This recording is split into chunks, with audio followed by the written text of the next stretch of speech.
And it's a perfect moment for that too, because I think I've given you the tour that I more or less wanted to provide. And what I was hoping now, hello Matteo, welcome. What I was hoping now was that everyone would reach up and touch the red button on their chin, and we could start a conversation about this, a conversation about these potentials and of art, about the reality that the form that those potentials have taken in this exact space, and of course beyond that, about the many different interactions between the imaginary and the real that are creating an intense crisis right now in the worlds that we live in. An intense crisis which at last I think can no longer be denied. And it seems to me that there's actually something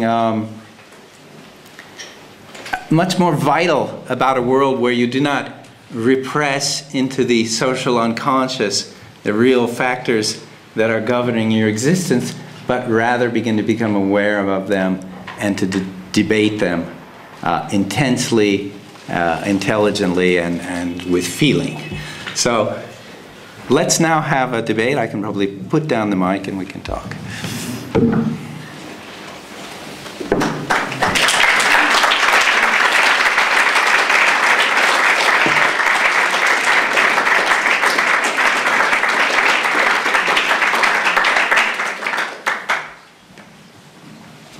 I have a question concerning the content, because perhaps not everybody speaks so well English. Mm-hmm.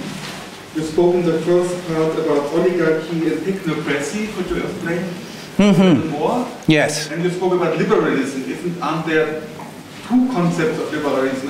Left wing, like Obama, pro social security, and a right wing liberalism. So okay. How can you solve this? Yes. And concerning oligarchy and technocracy, that's a great question. Thank you very much. I was actually wondering if I wasn't speaking too fast at that precise moment, so thank you. The world of the great capitalists, those who occupy the high positions of banks and of corporations, constitutes an oligarchy.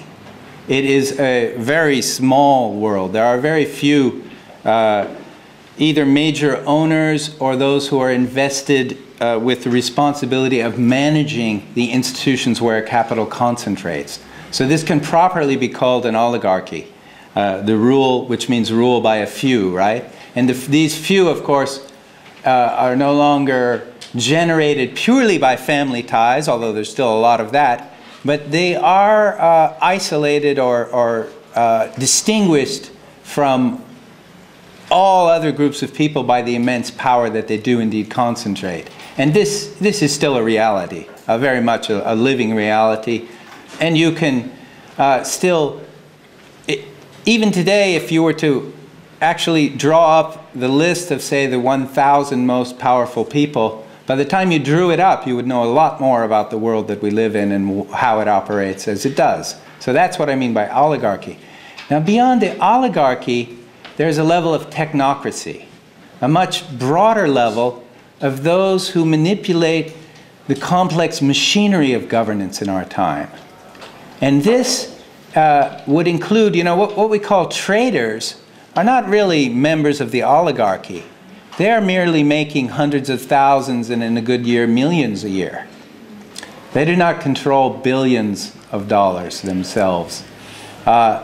They possess specific technical skills, as do the computer programmers of the financial markets and the mathematicians, you know, the so-called quants, who in many cases are nuclear physicists who have converted to another occupation. This is something everyone should know. I mean, this is rocket science that runs these markets, and it's really true. I mean, you have a lot of I first became aware of this in New York.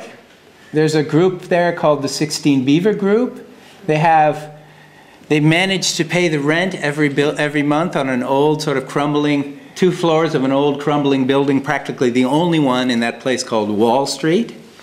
And we invited there a counselor, a guy who has a business giving people advice on investment, an investment counselor, a Chinese guy who writes very critical articles for the Asia Times.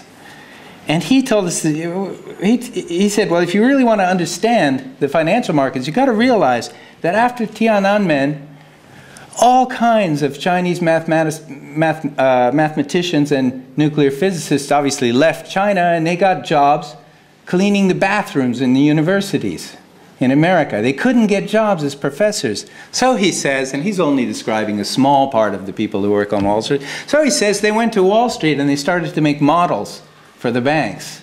And that's really what it is, although there are many, they come from many, many places, not just from China and not just in the wake of Tiananmen Square. And they use the advanced modeling techniques that are used to model subatomic physics, the tiny particles that only last for a billionth of a second, in which not only can you not see with your naked eye, but you can only infer from very complex instruments. They started to make the same kind of inferences. They started to develop the same kind of statistical and mathematical techniques to imagine those different aspects of reality that I was talking about before, and to put them into effect through computer programs. So through all that, you get an idea of what I'm talking about when I talk about technocracy. It really has to do with both actual machines and with the symbolic structures, mainly mathematical, that underlie the working of those machines. And I think these two categories, both oligarchy and technocracy, really should be considered. I mean, if we used to say, well, the real government is not in Bonn or in Berlin, it's actually in Strasbourg and in Belgium. Well, now we see that the real, in Brussels, now we see that the real government is not even in Strasbourg and in Brussels. It's not even at the European Parliament and the European Commission. It's actually on these trading floors that are interconnected on the global financial network. And increasingly, and this is the actual subject that Oliver and Beate focus on, increasingly it's in the high-speed computers and networks through which algorithms are run.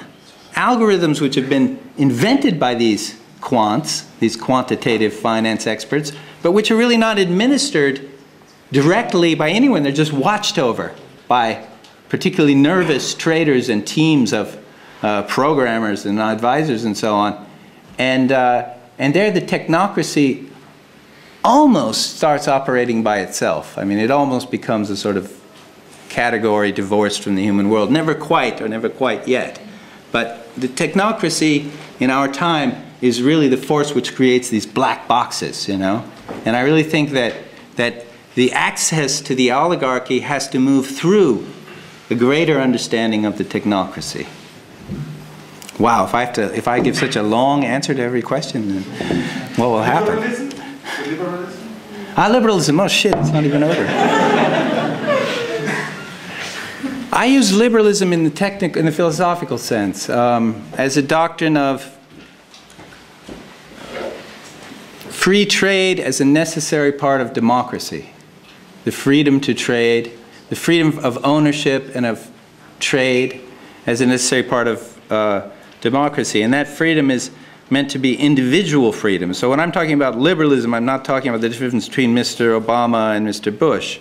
I'm talking about the basic free trade doctrine which is legitimated by the notion of individual liberty and the right to property. Of course, in our time, there's a difference between the philosophy and the practice, because a thing called a corporation, which was not born and which does not die, also enjoys the rights of an individual to own and to trade what it owns. And I believe that the doctrine of liberalism, which protects the rights of those entities, should properly be called neoliberalism. Mr. Holmes, isn't it a bit redundant when one market just features the other? You'll be next. Like the ARC market downstairs is just featuring the financial market, and